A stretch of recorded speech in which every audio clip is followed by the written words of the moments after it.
විදේශගත ඔබ දැනටමත් දන්නවා ලංකාව බරපතල ස්වභාවික ආපදාවට ලක් වෙලා තියෙන්නේ කියලා. මෙවැනි මොහොතකදී හැමදාමත් විදේශගත ඔබ රට වෙනුවෙන් ඔබේ නොමසුරු දායකත්වය ලබා දුන්නා. ඒ සඳහා ක්‍රම කීපයක් අපි දැනටමත් හදලා තියෙනවා. මූල්‍යමය වශයෙන් උදව් කරනවා නම් ශ්‍රී ලංකා මහ බැංකුව මගින් ප්‍රසිද්ධ කරලා තියෙන ගිණුම් වලට ඔබට මුදල් ආධාර ලබා දෙන්න පුළුවන්. ඒ වගේම ලංකා බැංකුවේ ගිණුමක් ලබා දීලා තියෙනවා. ඒ ගිණුමට ඕනෑම රටක ඉඳලා ඕනෑම මුදල් වර්ගයකින් රට වෙනුවෙන් මුදල් ලෙවන්න පුළුවන්. ඊට අමතර වශයෙන් ඔබ දැනට ජීවත් වෙන රට තුල තානාපති කාර්යාලය හෝ මහා කොමසාරිස් කාර්යාලයට ඔබේ මුදල් ගිහිල්ලා බාර දෙන්න පුළුවන්. ඒ මුදල් බාර දෙද්දී ඊට අවශ්‍ය කරන රිසිට් පතක් ඒ තානාපති කාර්යාලයෙන් ඔබ වෙත නිකුත් කරනවා. ඍජුවම බැංකු ගිණුම් වලට ඔන්ලයින් ක්‍රමය හරහා ඒ වගේම account එකට මුදල් බැර කරන්නත් පුළුවන්. එහෙම නැත්නම් ඔබ දැනට රැකියාව කරන හෝ ඔබ දැනට ජීවත් වෙන රට තුල මහා කොමසාරිස් කාර්යාලය හෝ තානාපති කාර්යාලයට පෞද්ගලිකව ගිහිල්ලා මුදල් බාර දෙන්න පුළුවන්.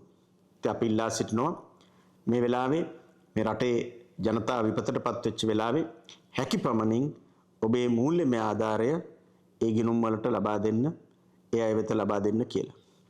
ඒ වගේම ද්‍රව්‍යමය වශයෙන් උදව් කරනවා නම් බෙහෙත් වර්ග හැර විශේෂයෙන්ම බියලි ආහාර වර්ග ඒ වගේම මේ වගේ විපතකදී අත්‍යවශ්‍ය වෙන භාණ්ඩ ඔබ නියෝජනය කරන ඒ රට තුල ඉඳලා සංවිධානය වෙලා ඔබට පුළුවන් ලංකාවෙත එවන්න. ඒකෙදිත් අපි ඔබෙන් ඉල්ලා සිටිනවා ශ්‍රී ලාංකිකයෝ විදිහට වෙනම සංවිධානගත වෙලා ඒ බඩු භාණ්ඩ එකතු කරලා ඒ එකතු කරන බඩු භාණ්ඩ ලංකාවෙත එවන්න. ලංකාවෙත එවද්දී ඒ ලිපිනය ලංකාවේ ආපදා කළමනාකරණ මධ්‍යස්ථානය disaster management center අන්න ඒ ලිපිනය සඳහන් කරලා එවන්න. එහෙම ලිපිනය සඳහන් කරලා එවන සෑම ආහාර වර්ගයක්ම සෑම භාණ්ඩයක්ම ශ්‍රී ලංකාවේ බදු වලින් නිදහස් කරලා ලබා ගන්න පුළුවන්කම තියෙනවා.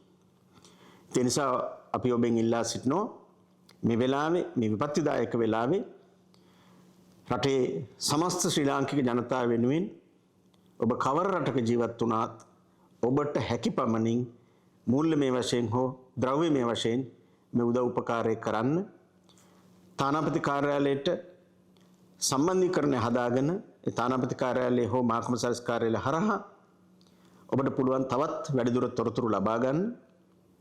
මේ දවස්වල අපි අන්තර්ජාලය හරහා Facebook, YouTube, වෙබ්සයිට් හරහා මේ ගිණුම් අංක පිළිබඳ විස්තර ඒ වගේම මේ ද්‍රව්‍යමය ආධාර ලබා දිය යුතු ආකාරය පිළිබඳ දැනුවත් කිරීම කරනවා. ද්‍රව්‍යමය ආධාර ලබා දෙද්දී ආපදා කළමනාකරණ මධ්‍යස්ථානයේ ලිපිනය සඳහන් කරලා පරිත්‍යාගයක් විදිහට එවන එක තමයි වඩාත්ම සුදුසු. අපි ආපදා කළමනාකරණ මධ්‍යස්ථානයෙන් ක්‍රමවේදයක් හදලා තියෙනවා. ඔබ එවන භාණ්ඩ වරායේ වෙනම බහලුමකට ගෙනහිල්ලා ඒ බහලුමෙන් බදු රහිතව නිදහස් කරගෙන ආපදා කළමනාකරණ මධ්‍යස්ථානයට ඒක රාශි කළා. එතනින් වැඩිපුරම ආපදාවට ලක් වෙච්ච ප්‍රදේශවලට ඒ බඩු භාණ්ඩ බෙදා හරින්න ක්‍රමවේදයක් හදලා තියෙනවා. ඉතින් ඔබ පදිංචි වෙලා ලංකාවේ පදිංචි වෙලා හිටපු ගම හෝ ඒ ප්‍රදේශයට මේ භාණ්ඩ යවීම කියන එක යම් තරමකට ගැටලුකාරී වෙනවා. මොකද ඒ සම්බන්ධීකරන්න යම් අමාරුවක් තියෙනවා. ප්‍රශ්නයක් නැහැ. ඔබ රට වෙනුවෙන් රටේ ජනතාව වෙනුවෙන් මේ කරන උදව්ව ඔබේ ඥාතියා ඔබේ හිතවතා ඔබේ මිත්‍රයා යම් අපදාවට ලක් වෙලා තියෙනවා නම් ඒ සියලු දෙනාටම මේ සහන ලැබෙනවා. අපි රජයක් විදිහට වගකීමක් සහිතව මේ යාන්ත්‍රණය ක්‍රියාත්මක කරනවා. දිස්ත්‍රික් ලේකම්වරුන් ප්‍රාදේශීය ලේකම්වරුන් ගමේ ග්‍රාම නිලධාරී මහත්තුරු හරහා රාජ්‍ය යාන්ත්‍රණය හරහා කිසිදු ආකාරයක වැරදි දෙයක් සිද්ධ වෙන්නේ නැති ආකාරයට ඒ අදාළ ප්‍රදේශවල විපතටපත් වෙච්ච ජනතාවටම මේව බෙදා හරින්න අපි මැදිහත් වෙනවා. ඒ නිසා විශ්වාසය තියලා ඔබ මේ වෙලාවේ ඔබට පුළුවන් ආකාරයෙන් උදව් උපකාර කරන්න අපි ඊටම ඕනෑකමින් ඉල්ලා සිටිනවා.